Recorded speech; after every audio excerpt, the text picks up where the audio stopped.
నమస్తే, welcome to వి3 news. లక్ష్యం సమాజహితం. ఇక వార్తలకు వెళ్లే ముందు ముఖ్యాంశాలు. మంత్రి దుద్దిల్ల శ్రీధర్ బాబు కాంగ్రెస్ పార్టీ నాయకులు పోలీసులను అడ్డు పెట్టుకుని అరాచకాలు సృష్టిస్తున్నారని, బీఆర్ఎస్ నాయకులకు కేసుల పేరుతో భయభ్రాంతులకు గురి చేస్తున్నారని మాజీ ఎమ్మెల్యేలు పుట్ట మధు, కోరికంటి చందర్ ఆగ్రహం వ్యక్తం చేశారు. పెద్దపల్లి జిల్లా మంతని మాజీ మార్కెట్ చైర్మన్ ఊదరి సత్తయ్య గౌడ్ అరెస్టును వారు తీవ్రంగా వ్యతిరేకించారు. అధికారాన్ని అడ్డం పెట్టుకొని మంత్రి శ్రీధర్ బాబు మంతని నియోజకవర్గంలో శాంతి భద్రతలకు విఘాతం కలిగిస్తున్నాడని పుట్ట మధు ఆరోపించారు. 10 ఏళ్ల బీఆర్ఎస్ పాలనలో రాష్ట్రంలో లా అండ్ ఆర్డర్ కంట్రోల్లో ఉందని, నేడు పోలీసులు కాంగ్రెస్ నేతల్లా వ్యవహరిస్తున్నారని మాజీ ఎమ్మెల్యే కోరికంటి చందర్ అసహనం వ్యక్తం చేశారు. ఈ విషయంలో పోలీస్ కమిషనర్ ను కలిసి అన్ని విషయాలు ఆయన దృష్టికి తీసుకువెళ్తామని పేర్కొన్నారు.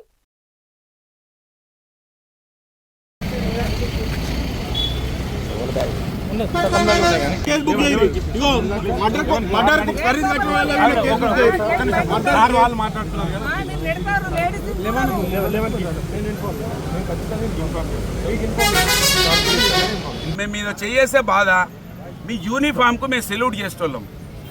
91లో మా బ్రదర్ ఎస్ఐ, అప్పటి నుంచి మీతోటి మాకు మిత్రత్వం ఉన్నది. ఇదేంది ఇది కడతారు సత్యం లోపల. ఇది ఎందుకు ఈ స్టాంప్ పేపర్ రాసుడు ఎందుకు, సత్యం లోపల పంపుడు ఎందుకు? లేకుంటే దాగుందని ఏంది ఇది? వీడియో కావాలి. నేను వదిలిపెట్టా, అయిపోయింది ఇక బర్దాష్గా బాధ. నేను బయటికి రాలేదు, ఇవాళ వచ్చిన ఇక జరగాలి, ఇక జరిగేలా జరుగుతుంది. ఇక వదిలిపెట్టాం మేము. ఏంటి మీరు చంపేస్తారా? మీరు ఇది చూపించాలి. ఇది ఇక్కడ అమలు అవుతుందా లేదా రాహుల్ గాంధీ మాట్లాడాలి. దుద్దిల శ్రీధర్ గారి రాజ్యాంగమా, బాబాసాహెబ్ అంబేద్కర్ రాజ్యాంగం ఇక్కడ లేదు. మేము సిపి అపాయింట్మెంట్ ఇస్తారా? మమ్మల్ని లోపల తీసుకుపోయి కేసులు పెడతారా? ఏసీబీ ఆఫీస్ తీసుకుపోండి, అక్కడికి పండి. ఎందుకే మీ అరాచకాలు? మీరు మా గవర్నమెంట్ లో పని చేయలే, మేము పెట్టాము మిమ్మల్ని ఇబ్బంది. దొంగ కేసులు పెట్టమని చెప్పినాము మీకు.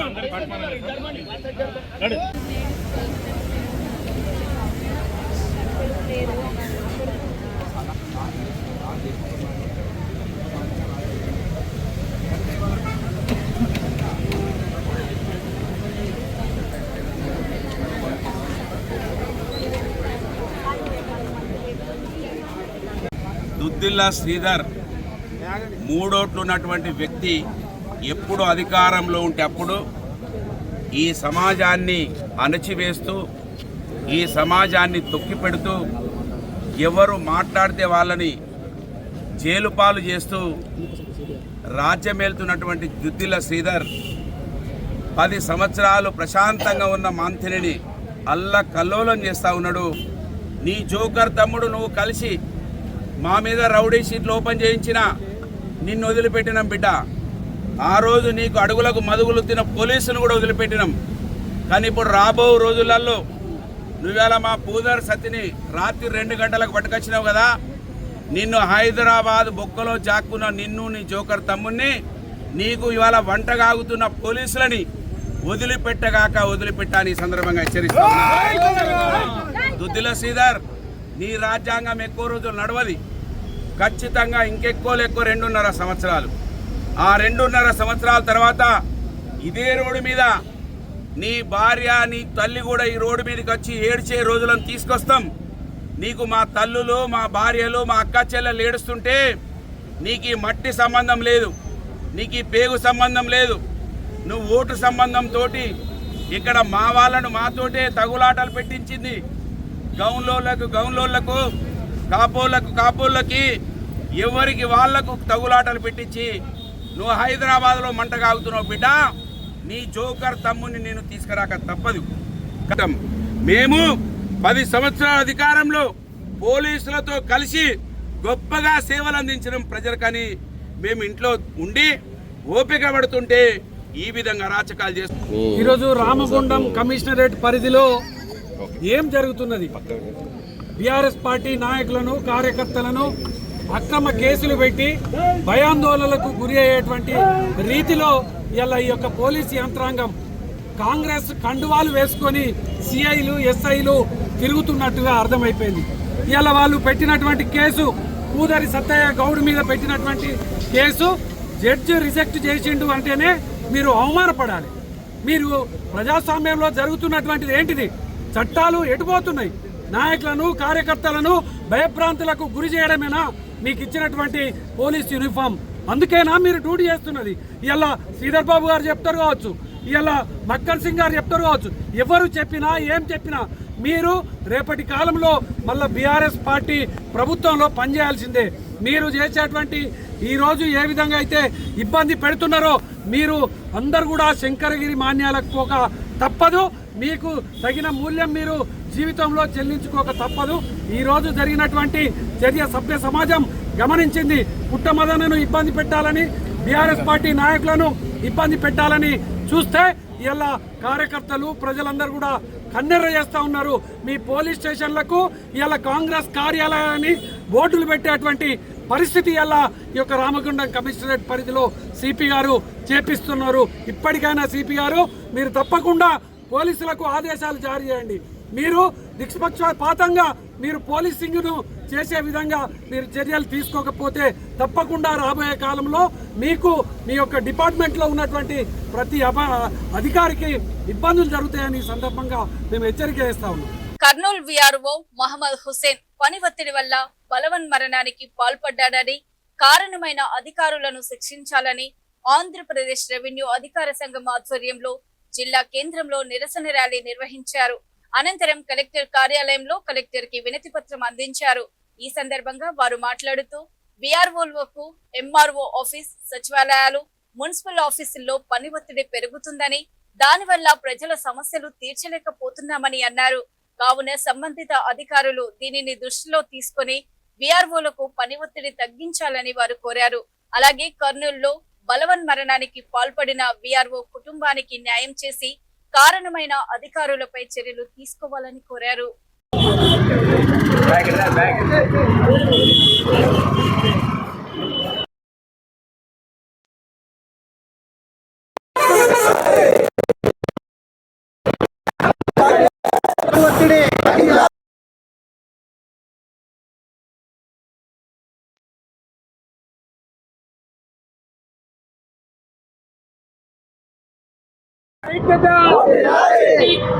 బీఆర్ఓలపై పని ఒత్తిడి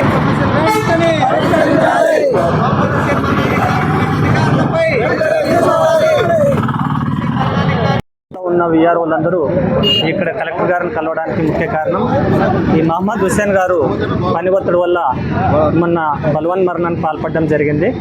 ఈ మున్సిపాలిటీలో కూడా ఈ గ్రేడ్ 2 విఆర్ఓలు ఉన్నారు. వాళ్ళు అక్కడ కమిషనర్ చెప్పే పని చేయాలా, ఇక్కడ తహసీల్దార్ గారు చెప్పే పని చేయాలా, ఏ పని చేయాలో వాళ్ళకి అర్థం కాదు. అక్కడ శాలరీస్ చూస్తే పంచాయతీ సెక్రటరీ పెడతాడు, కానీ వాళ్ళకి హెడ్ ఆఫీస్ వచ్చేసి తహసీల్దార్ ఆఫీసు. ఆ విధంగా నిజంగానే వర్క్ ఒత్తిడి అయితే హెవీగా ఉంది. విఆర్ఓల యొక్క సర్వీసులు అయితే 84 దాకా ఉంటాయి. ఎవరికి సచివాలయంలో అన్ని వర్కులు ఉంటాయి కాబట్టి చాలా ఒత్తిడి అయితే ఉంది. చేయమని అని చెప్పండి, ఏదైనా ఒక వర్క్ ఇస్తే ఖచ్చితంగా చేస్తారు. ఒకటేసారి బ్రెయిన్లో 3-4 టాస్క్లు పెట్టి మీరు చేయండి అంటే చాలా కష్టంగా ఉంటుంది. ఇది ఒక విఆర్ఓల యొక్క ఆవేదన మేము ఈ విధంగా తెలియజేస్తున్నాము. ముఖ్యంగా అతనికి హుసేన్ గారికి ఆత్మశాంతి కలగాలని మేము విఆర్ఓల తరఫున మేము శ్రద్ధాంజలి ప్రకటిస్తున్నాము. అంతేకాకుండా నిన్ను కూడా మండలాల్లో ప్రతి ఒక్క చోట ఇచ్చాము. రేపు కూడా నంద్యాల కలెక్టరేట్కి వెళ్ళి అతనికి సంఘీభావంగా వెళ్ళి మా యొక్క సమస్యలు విన్నవిస్తామని చెప్పేసి ఈ పత్రికా ముఖంగా తెలియజేస్తున్నాం. Thank you. అందరికీ నమస్కారము. ఈరోజు ఈ కార్యక్రమం చేపట్టడానికి ముఖ్య కారణం కర్నూలు జిల్లా వెంకాయపల్లి విఆర్ఓ మహమ్మద్ హుసేన్ గారు మన బలవర్ణానికి కారణమైన వారిపై చర్యలు తీసుకోవాలని, అదేవిధంగా విఆర్ఓలపై పని ఒత్తిడి తగ్గించాలని నిరసన కార్యక్రమం చేపట్టడం జరిగింది. అంతేకాకుండా రాష్ట్రంలో ఉన్న విఆర్ఓలందరిపైన మనకి పని ఒత్తిడి ఎక్కువైపోయింది. ఒకే పనిని ఒక పని ఒక్కసారి చేసి కంప్లీట్ అయిన తర్వాత ఇంకో పని చెప్తే కంప్లీట్ అయిపోతుంది. అది కాకుండా ఇతర శాఖల నుంచి కూడా పనులు అప్పగించడం వలన రెవెన్యూ వర్కే కాకుండా బిఎల్ఓ డ్యూటీలు, పంచాయతీ వర్కులు, మన సెన్సస్ వర్కులు, ఇలా వేరే వేరే కార్యక్రమాలన్నీ కూడా ఒకటేసారి వచ్చి పడడం వల్ల మా రెవెన్యూ వర్కులు మేము చేయలేకపోతున్నాము. దానివల్ల కూడా ప్రజలు ఎక్కువ ఇబ్బంది పడి పీజీఆర్ఎస్లో అర్జీలు ఎక్కువ ఇవ్వడము, ఈ అర్జీలను పరిశీలించడానికి ఎక్కువ టైం తీసుకోవడము, మేము ఎక్కువ ఫీల్డ్లో ఉండే మమ్మల్ని కలవడానికి కూడా ఇబ్బంది పడి ఎక్కువ అర్జీలు ఇస్తున్నారు. అంతేకాని మా మీద వేరే శాఖల వర్కులను తీసేస్తే రెవెన్యూ వర్క్ను సమర్థవంతంగా చేయగలమని కోరుతున్నాము. దీనిపైన పని ఒత్తిడి తగ్గించి వీఆర్ఓలని రెవెన్యూ వర్కులు బాగా చేసేటట్లు చేయాలని పై అధికారులను కోరుతున్నాము. అందరికీ నమస్కారం అండి. ఈరోజు మా అనంతపురం జిల్లా అసోసియేషన్ జిల్లా కమిటీ మెంబర్లకు, అలాగే డివిజన్ అధ్యక్ష కార్యదర్శులకు, మండల అధ్యక్ష కార్యదర్శులకు, మిగతా తోటి వీఆర్ఓలందరికీ నా నమస్కారాలు. ఈరోజు మేము ఈ కార్యక్రమం మొదలు పెట్టడానికి కర్నూలు జిల్లా యందు మొన్న ఒక వీఆర్ఓ బలవన్మరణానికి పాల్పడినాడు. ఎందుకు బలవన్మరణానికి పాల్పడినాడు అంటే పని ఒత్తిడిలో. అతనికి ముందుగానే మహమ్మద్ హుసేన్ అనే వీఆర్ఓకు హెల్త్ బాగాలేక ఆరోగ్యపరంగా లీవ్ తీసుకొని మళ్ళీ జాయిన్ అయిపోయినాడు. జాయిన్ అయిన తర్వాత ఒక సైడు బిఎల్ఓ డ్యూటీ, మరొక సైడు సర్టిఫికెట్లు, పీజీఆర్ఎస్ అర్జీలు, తర్వాత సెన్సెస్ జనాభా గణన అని ఒకటి పెట్టినారు. ఇప్పుడు దాంతో పని ఒత్తిడి వల్ల నాకు ఇవన్నీ వద్దు, నా వీఆర్ఓ ఉద్యోగం ఒకటి నేను చేసుకుంటాను, ఇవన్నీ తప్పియండి అంటే ఏ ఒక్క అధికారి కానీ సహకరించలేదు మా తోటి వీఆర్ఓకు. అందువల్ల ఆ పని ఒత్తిడి. శ్రీకాకుళంలోని యూటీఎఫ్ భవన్ లో జన విజ్ఞాన వేదిక జిల్లా అధ్యక్షులు మరియు రాష్ట్ర education committee convener Gunti Giridhar అధ్యక్షతన జిల్లా కమిటీ సమావేశం జరిగింది. ఈ సమావేశంలో గిరిధర్ మాట్లాడుతూ జన విజ్ఞాన వేదిక అందరికీ నాణ్యమైన శాస్త్రీయ విద్య కోసం, ఆరోగ్యం కోసం, పర్యావరణ పరిరక్షణ కోసం, దేశ స్వావలంబన కోసం, మూఢనమ్మకాలు లేని శాస్త్రీయ సమాజ నిర్మాణం కోసం 38 సంవత్సరాలుగా నిరంతరంగా కృషి చేస్తున్న విజ్ఞాన సంస్థ అని తెలియజేశారు. జన విజ్ఞాన వేదికలో సభ్యులుగా చేరి అసమానతలు లేని విజ్ఞాన సమాజాన్ని నిర్మించడానికి కలిసి రావాలని గిరిధర్ పిలుపునిచ్చారు. సమావేశంలో ముందుగా జన విజ్ఞాన వేదిక జిల్లా కార్యదర్శి లకినేని వెంకటాచలం మాతృమూర్తి మరణం పట్ల సంతాపం తెలిపారు. సమావేశంలో జన విజ్ఞాన వేదికలో చేరండి, శాస్త్రీయ సమాజ నిర్మాణానికి దోహదపడండి అనే పోస్టర్ను ప్రతినిధులు ఆవిష్కరించారు.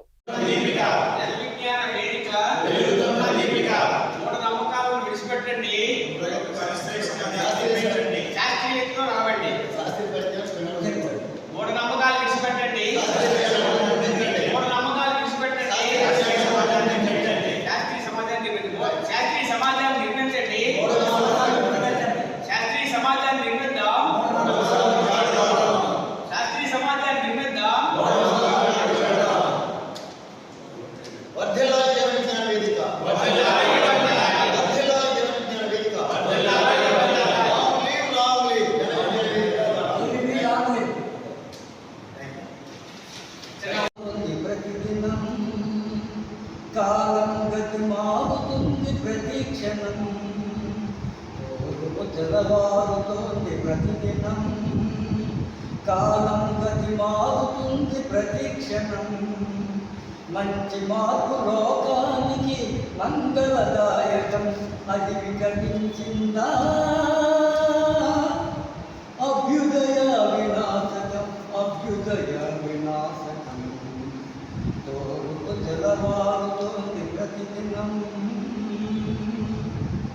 ప్రవహించే నీటికి ఏ కులముంది, ప్రసరించే గాలికి ఏ మతముంది.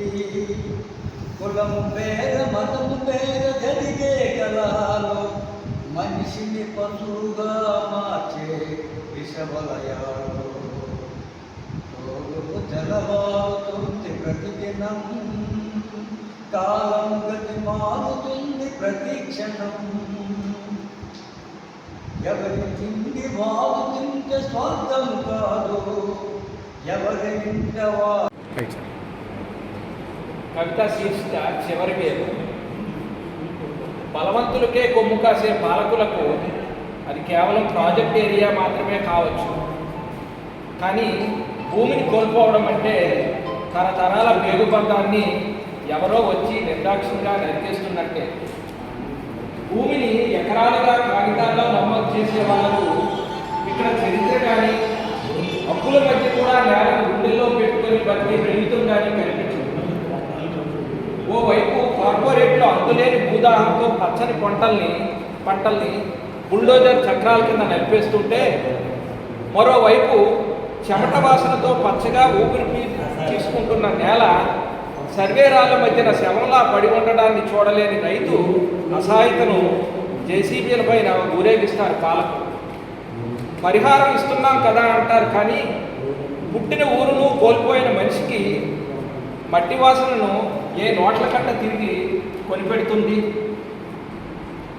పరిహారం ఇస్తున్నాం కదా అంటారు, కానీ పుట్టిన సైన్స్ ఆర్గనైజేషన్గా సామాజిక ప్రవర్తనాత్మకంగా మన బాధ్యత, మన కర్తవ్యం, మన ప్రభావం ఈ సమాజం మీద ఉంది. ఈ సమాజాన్ని రక్షించుకోవడానికి, ఉన్నతమైన సమాజాన్ని రక్షించుకోవడానికి, ఆర్థిక అసమానతలు లేని సమాజాన్ని నిర్మించుకోవడానికి ఈరోజు పేదలు, గిరిజనులు, దళితులు పట్ల నిర్లక్ష్యం అనేది ఈరోజు వచ్చిన పాలకవర్గాలు సంవత్సరానికి 2 కోట్ల ఉద్యోగాలు ఇస్తామని చెప్పేసి ప్రకటన చేస్తే ఈరోజు టీ కొట్టుల్లో పనిచేయడం కూడా ఉద్యోగం అని చెప్పేసి చెప్పిన పరిస్థితి వస్తూ ఉంది. నిరుద్యోగులకి నిరుద్యోగులకు ఇవ్వాల్సిన అవసరం ఉంది. మన సంపదని రక్షించుకోవాల్సిన అవసరం ఉంది. అన్నిటికీ పరిష్కారాలని వెతికి, పరిష్కారాలను అన్వేషించి దానికి ఒక ఆల్టర్నేటివ్స్ని మనం జనవిజ్ఞాన వేదికగా ఈ సమాజానికి, ప్రభుత్వానికి తెలియజేస్తాం. కాబట్టి ఈ నేపథ్యంలో మన కర్తవ్యాన్ని, మన ఉండే బుద్ధిమంతమైన ఈ జిల్లాలో మనకుండే ఈ సభ్యులందరినీ కలిసి ఆ విధంగా బీఆర్ఎస్ పార్టీ సభ్యత్వ నమోదు కార్యక్రమాన్ని గ్రామస్థాయి నుంచి విజయవంతం చేయాలని, ప్రతి కార్యకర్త పార్టీ బలోపేతానికి కృషి చేయాలని బోధ్ ఎమ్మెల్యే అనిల్ జాదవ్ పిలుపునిచ్చారు. తలమడుగు మండల నాయకులు, ప్రజాప్రతినిధులు, పార్టీ శ్రేణులతో ఆదిలాబాద్ పట్టణంలోని బీఆర్ఎస్ పార్టీ జిల్లా కార్యాలయంలో నిర్వహించిన సమావేశంలో ఆయన మాట్లాడారు. బీఆర్ఎస్ పార్టీ కోసం నిరంతరం కష్టపడుతున్న కార్యకర్తలే పార్టీకి వెన్నెముక్కలని అన్నారు. ప్రతి గ్రామంలో విస్తృతంగా సభ్యత్వాలు నమోదు చేసి గత రికార్డులను అధిగమించేలా లక్ష్యంతో పనిచేయాలని సూచించారు. అలాగే ఎస్ఐఆర్ కార్యక్రమంపై కూడా నాయకులకు దిశానిర్దేశం చేస్తూ ప్రభుత్వం అమలు చేస్తున్న విధానాలపై ప్రజలకు పూర్తి అవగాహన కల్పించాలని అన్నారు.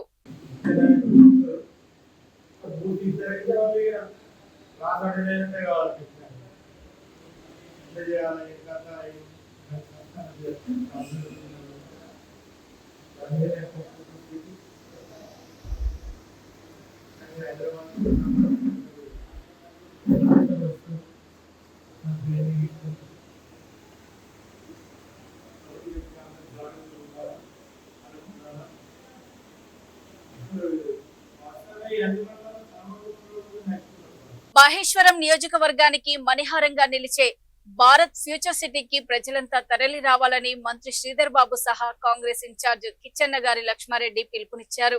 రేపు సాయంత్రం 4 గంటలకు ఫ్యూచర్ సిటీలో జరిగే ముఖ్యమంత్రి రేవంత్ రెడ్డి బహిరంగ సభను విజయవంతం చేయాలని కోరారు. సీఎం రాక సందర్భంగా శ్రీధర్ బాబు, లక్ష్మారెడ్డి సహా కాంగ్రెస్ నాయకులు మరోసారి ఏర్పాట్లను పరిశీలించారు. Future city development authority, skill యూనివర్సిటీల ప్రారంభోత్సవాలను కన్నుల పండుగగా జరుపుకునేందుకు జనం, కాంగ్రెస్ శ్రేణులు స్వచ్ఛందంగా తరలి రావాలని కిచ్చన్న కోరారు. అంతా ఇక్కడనే తల్లిదండ్రులకు అందరికి కూడా చెప్తున్నాను, మీ పిల్లల భవిష్యత్తు ఒక గొప్ప భవిష్యత్తుగా మారాలి అంటే ఈ పట్టణాన్ని అతి త్వరగా నిర్మించాల్సిన అవసరం ఉంది. ముఖ్యమంత్రి గారు నడవటం కాదు, ఇంకా ఉరకండి, మేమందరం మీ ఎంబడే ఉన్నాము అని చెప్పటానికి ఎంటైర్ కాన్స్టిట్యున్సీలో ఉన్న ప్రతి ఇంటిలో ప్రభుత్వం తరఫున ఏమేమైతే పథకాలు మీ ఇంటికి చెందినయో 3,500 ఇండ్లు ఇచ్చాం. 3,500 కుటుంబాలు, తర్వాత 200 యూనిట్ల ఉచిత కరెంటు కానీ, 500 రూపాయలకే సిలిండర్ కానీ, తర్వాత మీకు ఏవేవైతే లబ్ధి చేకూర్చామో రేషన్ కార్డులు లేనోళ్ళకందరికీ రేషన్ కార్డులు ఇచ్చాం. పుట్టిన పిల్లలకు, పెళ్ళైన వచ్చిన కోడలమ్మలకు కూడా వాళ్ళను రేషన్ కార్డులలో ఇంక్లూడ్ చేయడం జరిగింది. తర్వాత అదేవిధంగా మీరు దొడ్డు బియ్యం తినకుండా బజార్లో అమ్మేసుకోకుండా సన్న బియ్యము ఇవ్వటానికి మీ దగ్గర మీకు పథకం ఇంప్లిమెంట్ చేశాము. అదేవిధంగా సన్న బియ్యమే, సన్న వడ్లే వండియటానికి వ్యవసాయదారులకు 500 రూపాయల ప్రతి క్వింటల్ కూడా మీ కొరకే వాళ్ళందరికీ ఖర్చు పెట్టి సన్న బియ్యం పండించేటట్టుగా చేశాము. ఆ విధంగా చేసిన ప్రతిదీ ఏమైనా మీ పిల్లలకు అస్సలు కావాల్సింది సన్నబియ్యం కంటే ముఖ్యం చక్కటి చదువు. తర్వాత చదువుకుంటున్నప్పుడే స్కిల్ నేర్పేయడం, తర్వాత చదువు అయిపోకముందే ఉద్యోగం కల్పించటం. దాంతో ఈ బీదతో పోతుంది, మీరందరూ బాగుపడతారని కూడా ప్రతి తల్లిదండ్రికి నేను తెలియజేస్తున్నా. ప్రతి కుటుంబం కూడా తరలి వచ్చి ముఖ్యమంత్రి గారికి మీతో ఉన్నాం, మీరు ధైర్యంగా ముందుకెళ్ళండి అని చెప్పడానికి మీరు అందరూ పెద్ద సంఖ్యలో రావాల్సిందిగా నేను ప్రార్థిస్తున్నాను. పీర్ల పండుగను రాష్ట్ర పండుగగా గుర్తించాలని కోరుతూ పీర్ల పండుగ నిర్వాహకుల సంఘం నాయకులు రాష్ట్ర మైనారిటీ వెల్ఫేర్ మంత్రి మహమ్మద్ అజారుద్దీన్ కి వినతి పత్రం సమర్పించారు. హైదరాబాద్ లోని తెలంగాణ స్టేట్ వర్డ్ కార్యాలయంలో జరిగిన ఒక కార్యక్రమానికి విచ్చేసిన సందర్భంలో మంత్రి అజారుద్దీన్ కి వినతి పత్రం అందించిన అనంతరం నాయకులు మాట్లాడుతూ మలిదశ తెలంగాణ ఉద్యమంలో అసైసే భారత్ కాళ్ళ గజ్జల గమ్మతి అనే పీర్ల పండుగ బాణిలోని పాట ఒక చైతన్య కెరటంగా పనిచేసిందని గుర్తు చేశారు. మత సామరస్యానికి, సహోదరత్వానికి, అమరత్వ స్ఫూర్తికి, పోరాట వారసత్వానికి పీర్ల పండుగ పూర్తి దాయకమని తెలిపారు. ఈ కార్యక్రమంలో మొహరం నిర్వాహకుల సంఘం రాష్ట్ర కో కన్వీనర్ ఎఫ్ఎం ఖలీల్, రాష్ట్ర నాయకులు మహమ్మద్ ముజీబ్, తెలుగు వీరన్న, ఎండి వాహిద్ తదితరులు పాల్గొన్నారు.